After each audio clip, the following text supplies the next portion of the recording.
আজ তোমায় অনেক বেশি মনে পড়ছে। জানো, আজ খুব ভোরে যখন চোখটা খুলতেই সূর্যটাকে দেখলাম, তখন কেন যেন মনে হলো সূর্যটাতে তোমার মুখ ভেসে উঠেছে। সত্যি বেশ কিছুদিন হলো তোমাকে অনেক বেশি মনে পড়ছে। বিকেলের এলোমেলো বাতাস আর অঝোর বৃষ্টি সবার মনে দোলা দিয়ে যায়। কিন্তু জানো, তুমি চলে যাওয়ার পর থেকে ভোরের হিমেল হাওয়া, বাগানের ফুল, পাখির গান, বিকেলের মিষ্টি রোদ কিংবা রক্তিম গোধূলি কিছুই আর ভালো লাগে না। মোটেও সহ্য হয় না এগুলো। আর বৃষ্টি বৃষ্টি আর কিভাবে ভালো লাগবে বলো? তুমি চলে যাওয়ার পর থেকে তো এই দুই চোখ হয়ে গেছে আকাশ, যে আকাশ থেকে অযোধ্যায় বৃষ্টি ঝরে সকাল সন্ধ্যা। আচ্ছা, তুমি কি তা দেখতে পাও? আজ সংসদ ভবনের রাস্তা ধরে হেঁটে যাচ্ছিলাম, যে রাস্তা তোমার হাত ধরে হেঁটেছি অসংখ্যবার। জানো, আমার আর তোমার মতো অনেকে এখন এই রাস্তায় হাত ধরাধরি করে হেঁটে চলে। কেন আমাকে এভাবে কষ্ট দিলে? কি দোষ করেছিলাম আমি? কেন আমাকে প্রতিনিয়ত কাঁদতে হয় তোমাকে ভেবে? আজ রৌদ্রমুখর দিনটা হঠাৎ করে শেষ হলো বৃষ্টি দিয়ে, যে বৃষ্টি তুমি অসম্ভব ভালোবাসতে। শেষ বিকেলের আচমকা বৃষ্টি আজ ভিজিয়ে দিয়ে গেছে আমার সমস্ত শরীর। কিন্তু জানো, আমার চোখ ভেজাতে পারেনি। তুমি না বলতে রাস্তাঘাটে কান্নাকাটি করে বাচ্চা ছেলেরা। আমি তো আর বাচ্চা ছেলে নই, তাই রাস্তায় কাঁদতেও লজ্জা লাগে, যে কারণে সারা রাত লুকিয়ে কাঁদি তোমাকে ভেবে। বিকেলের ঝুম বৃষ্টি গধূলিবেলা লাল রঙে ছেয়ে গেছে আকাশ। আর সন্ধ্যার পর দেখলাম আকাশে মেঘের সাথে পূর্ণিমা চাঁদের লুকোচুরি খেলা। প্রকৃতি আজ তোমার ভালো লাগার সব কিছুই তুলে ধরেছে। শুধু তুমি আজ আমার পাশে নেই। যেন মাঝে মাঝে ভাবি তোমাকে ভেবে আর কাঁদবো না, কিন্তু স্মৃতিগুলো নিষ্ঠুর প্রকৃতি বারবার তোমার কথা মনে করিয়ে দেয়। তখন আর নিজেকে সামলাতে পারি না, অযোধ্যায় কাঁদতে থাকি একা একা। জানো, এখন রাত 2টা। 2 ঘন্টা আগে সূচনা হয়েছে আর একটা নতুন দিনের। 19শে মে। 2 বছর আগে এই দিনে সম্পর্কে ইতি টেনে আমাকে পাহাড় সময় কষ্ট দিয়ে তুমি চলে গিয়েছো। জানো, তারপর থেকে আজ পর্যন্ত এই দু চোখে ঘুম নেই। মাঝে মাঝে রাত জেগে কাঁদতে থাকে, আর আমার সঙ্গী মাঝে মাঝে কাঁদে ওই বিশাল আকাশটা। 12টার পর যখন তোমাকে ভেবে কাঁদছিলাম, ঠিক তখনই এক বুক হাজারে নিয়ে ফুপিয়ে কেঁদে উঠল আকাশটা। ঝুম বৃষ্টি শুরু হলো আবারও। ওই আকাশটাও কি আমার মতো একা? খোলা আকাশ আর আমি একসাথে কাঁদবো বলে ছুটে গিয়েছিলাম ছাদে। ছাদে আজ বিশাল আকাশটার সাথে কাঁধে কাঁধ রেখে খেতেছি আমি। আমার চোখ থেকে ঝরে পড়ে অশ্রুকণা বৃষ্টি জলের সাথে মিশে ছাদ থেকে গড়িয়ে পড়েছে মাটিতে। আমাকে এক বুক কষ্ট দিয়ে যে মাটিতে অনেক সুখে ঘুমিয়ে আছো তুমি, কেন আমাকে এভাবে একা রেখে চলে গিয়েছো সেদিন? তবে কেন ভালোবেসেছিলে? কেন বলেছিলে সারা জীবন একসাথে থাকবে? তোমার কিছু সুখ স্মৃতি নিয়ে আজও বেঁচে আছি লাশ হয়ে।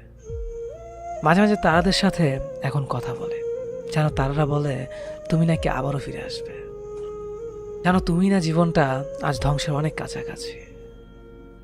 নিজেকে আর কারো কাছে প্রমাণ করতে ইচ্ছে করে না। জানো, মা কি বলে? মা বলে আমি নাকি একটা মরমের জন্য নিজের জীবনটাকে নষ্ট করে ফেলেছি। আচ্ছা, তুমি বলো, ভালোবাসা কি কখনো মরে? জানো, তোমাকে এখনো অনেক ভালোবাসি, অনেকটা পাগলের মতো। যেদিন তুমি শেষ বিদের সাজে সেজেছিলে, সেদিন তোমাকে অসম্ভব সুন্দর লাগছিল। কিন্তু সবাই আমার সাথে প্রচণ্ড খারাপ ব্যবহার করেছিল সেদিন। কেউ আমাকে তোমার মুখটা দেখতে দিচ্ছিল না। শুধু তারা বলছিল মৃত মহিলার মুখ নাকি পরপুরুষকে দেখানো উচিত না। আচ্ছা, তুমি বলো, আমি কি পরপুরুষ? 5 ঘন্টা আগে খাটিয়ে ঘুমিয়ে থাকা মেয়েটির সবচেয়ে আপন যে এই ছেলেটাই ছিল, তা বলার মতো সেদিন কোনো লোকই ছিল না। অনেক কাকতি মিনতির পর দেখেছিলাম তোমাকে। তোমার ঠোঁটের কোণে আগে সে চিরচেনা হাসিটা সেদিনও ছিল। বারবার কেন যেন মনে হচ্ছিল তুমি চোখ খুলে তাকাবে, আমাকে কাছে ডেকে জড়িয়ে ধরবে। সেদিন তুমি অনেক নিষ্ঠুর ছিলে। পাগলের মতো সেদিন অপেক্ষা করেছিলাম তোমার ডাকের আশায়। ভুলে গিয়েছিলাম যে ওপারে চলে গেলে কেউ আর ফিরে আসে না। যেন এখনো মাঝে মাঝে মনে হয় আমি যেন ঘুমিয়ে আছি, আর যা কিছু হচ্ছে এগুলো সব দুঃস্বপ্ন। খুব ইচ্ছা হয় তোমার কাছে যাওয়ার, তোমার পাশে শুয়ে থাকবো, আর রাত দিন দুজনে গল্প করব। আমি কিন্তু আর মোটেও ঝগড়া করব না।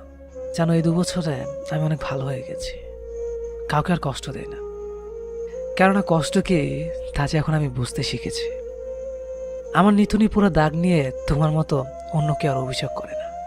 তেমনই টোল পড়া গেলার হাসি দেখতে কেউ আর আমাকে অকারণে হাসায় না। জানো, আমার মুখে তোমার অভিযোগ আর পছন্দের অংশ দুটোই আজ কালো দাড়িতে ঢেকে গেছে। 2 বছর হয়ে গেল, অথচ মনে হয় এই তো সেদিন তোমাকে চলে যেতে দেখলাম। এই 2 বছরের স্বপ্নে অসংখ্যবার দেখেছি তোমায়। কখনো মুখ ভরা হাসি নিয়ে এসেছ, আবার কখনো মুখ ভার করে। কিন্তু যখনই স্পর্শ করতে চেয়েছি তখনই চলে গেছ আমাকে কাঁদিয়ে। কেন ওইভাবে কষ্ট দাও আমায়? আমি সত্যি আর সইতে পারি না। লোকে বলে মানুষ নাকি মৃত্যুর পূর্বে তার প্রিয় মৃত মানুষগুলোকে স্বপ্ন দেখতে পায়। আমি তো প্রায় তোমাকে স্বপ্নে দেখেছি। কই, আমি তো মরি না। তোমার কাছে খুব যেতে ইচ্ছে করে, খুব। তোমাকে পেয়েও ধরে রাখতে পারলাম না। নিজেকে আমার খুব ব্যর্থ মনে হয়। আমরা দুজন দুজনকে চাইলেও বিধাতা আমাদের চায়নি। বিধাতার এই চাওয়াটা কি শুধু দুনিয়ার জন্যই ছিল? প্রভু পরকাল স্বর্গ নরক যদি সত্যি হয়, তাহলে তোমাকে হয়তো একদিন পাবো, যে পাওয়াটা হবে চিরকালের জন্য, যাতে থাকবে না হারানোর ভয়। তোমাকে এখনো অনেক ভালোবাসি। হ্যাঁ, সত্যি অনেক ভালোবাসি তোমাকে। চলে যাব এই জগতে মায়া ত্যাগ করে এক অন্ধকার ভরা ঘরে, যে ঘরে আমি বাদে কেউ থাকবে না। থাকবে শুধু আমার নিস্তব্ধ আর একাকিত্ব, যেখানে আমি কোনো নিঃশ্বাস নিব না। শুধু নির্বাক হয়ে চিরনিদ্রায় আমার নিথর দেহটা ঘুমিয়ে থাকবে। কখনো সেই দেহটা জাগবে না, কখনো প্রাণ খুলে আসবে না, কখনো কাঁদবে না, শুধু নিশ্চুপ হয়ে থাক। যেদিন সবার থেকে বিদায় নিব, ছাড়বো এই পৃথিবী, ভাঙবে সব বন্ধনা, নিরুদ্দেশ হব এক না ফেরার দেশে, যেখানে আমি থাকবো এক নতুন অধিবাসী হয়ে। ভুলে যাব সেদিন দুনিয়ার সব কিছু, কিছুই মনে থাকবে না। জীবনের চিরস্মরণীয় সব মুহূর্ত রয়ে যাবে স্মৃতির পাতায়। সেদিন থেকে অস্তিত্ব বলে কিছু আর থাকবে না। পৃথিবীতে পরিচয় থাকবে শুধু এক গত হয়ে যাওয়া মানুষ হিসেবে। হাত ঠাঁই পাবে আমার ছবি কোনো এক দেয়ালের ছবির ফ্রেমে। সময়ের সাথে সাথে আমাকে ভুলতে শুরু করবে। কারো কাছে স্মরণীয় থাকবো তার স্মৃতির মাঝে। সেদিনকে একবার ডাকলেও সাড়া দেওয়া সম্ভব হবে না। কারো কাছে কয়েকটা শব্দ বিনিময় করার ক্ষমতাটাও থাকবে না। কারণ শরীর থেকে আত্মাটা যখন নিজের সম্পূর্ণ বিচ্ছিন্ন করবে, সাথে সাথে এই ধরনের মাঝে থমকে যাব, আর নিজের নামটা আর থাকবে না, লাশ বলে গণ্য হবে। মাটির নিচে সে আধার ঘরে এক অসহনীয় যন্ত্রণায় থাকবে নিথর দেহটা। হাজার আর্তনাদ করব, কিন্তু শুনতে পাবে না কেউ। ধীরে ধীরে সম্পূর্ণ শরীরটা হারিয়ে যাবে মাটির সাথে, আর সবকিছুই ধূলিসাৎ হয়ে যাবে। আমি রইব শুধু একটা মৃত মানুষ হিসেবে। চাইলেও কেউ মৃত্যু থেকে বাঁচাতে পারবে না। হঠাৎ করে সবার মতো একদিন আমিও চলে যাব এই পৃথিবীর মায়া ছেড়ে। চলে যাব একটু অন্ধকার ঘরে, যেখানে থাকবো শুধু আমি আর আমার একাকিত্ব। চলে যাব আমার আপন আর প্রিয় মানুষদের কাঁদিয়ে না ফেরার দেশে, যেখান থেকে কখনোই কেউ ফিরেনি আর ফিরবেও না। বন্দী হয়ে যাব আমি একটি ঘরে, যে ঘরে থাকবে না কোনো দরজা বা জানালা, শুধু থাকবে কালো অন্ধকার। হয়তো আমি চিৎকার করে সবাইকে ডাকবো, কিন্তু সে ঘর থেকে আমার আওয়াজ বাহির হবে না। কারণ তখন আমি আর এই পৃথিবীর মানুষ না, আমি শুধু একজন অন্ধকার ঘরের বাসিন্দা।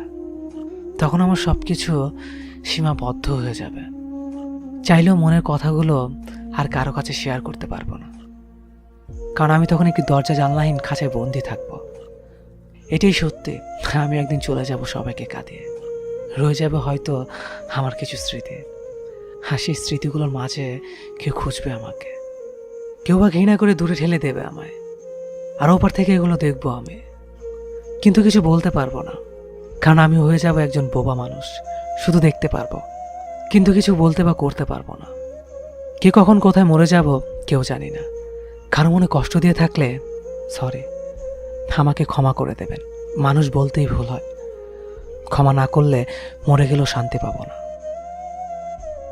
ভিডিওটি কেমন লেগেছে অবশ্যই কমেন্ট করে জানাবেন। ভালো লাগলে ভিডিওটি ফেসবুকে শেয়ার করবেন, আর আমার ফেসবুক এবং ইনস্টাগ্রামে ফলো করতে একদম ভুলবেন না। ধন্যবাদ সবাইকে।